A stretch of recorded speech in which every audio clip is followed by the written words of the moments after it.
Good evening, everybody. Welcome to the emisttrade.com recap video. It is Wednesday, February 9th, 2011, and let's get right to the chop and slop because that's what today was. Another back and forth day. You can see here off the opening, they tried a little higher where we found the high of the day, excuse me, at 1322, just a quarter off of the yearly highs. And then, of course, we had this fall from grace, which looked like it looked like a lot of selling in there of the bigger firms, but it turns out it was probably some rumors. There were some rumors floating around that Paul Tudor Jones had called the top in equities, and of course Bernanke was speaking around that same time. So rumors are floating around, gang, and that's just one good lesson.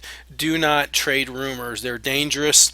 There's no validity to them, and most likely they will reverse, as we saw. This tried to rebound off the lows there at the 1314, where it continued to sell off, and of course we couldn't close below that rock of a level at 1313, and it continued to rally up to 1320 one actually in the afternoon. So back and forth, really no trades. That's why we're sort of sitting on the sidelines for and if we do dip our toe in the water, it's very quickly to see if we can get any follow through. And as you can see, for the past week or so, we have just been straight sideways, and now we're expecting a breakout here soon.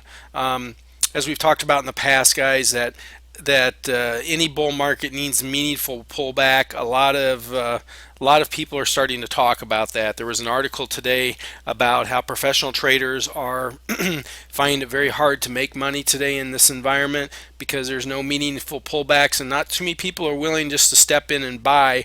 Like I said yesterday, I've seen this movie before. It reminds me a lot of the tech market back in the late 90s, when you woke up and you hit buy in the morning, and at the end of the day you liquidated for profits.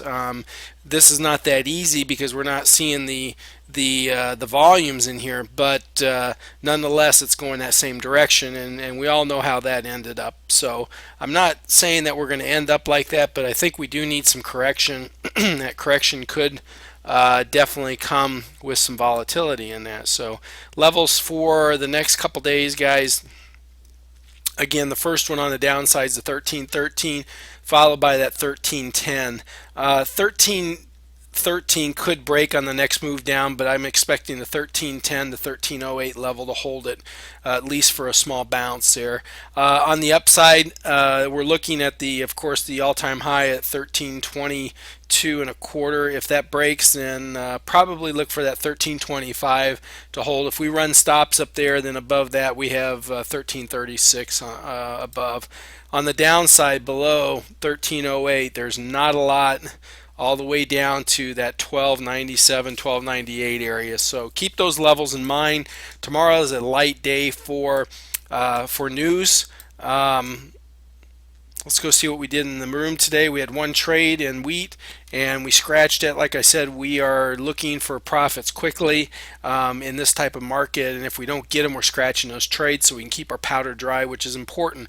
Also, tomorrow, guys, don't forget we have a webinar at 4:30 Eastern Standard Time with Matt Davio and Lee Jones. They'll be talking about keeping a clear head in these wild markets. And these are wild markets. It's not wild volatility-wise, but they're wild because they're acting funny. And you still have to keep your wits about you. You have to keep a clear head on your shoulders. And both Lee and Matt will be covering those topics and telling you how you can do it and giving you some great tips involved in there. That's a free webinar.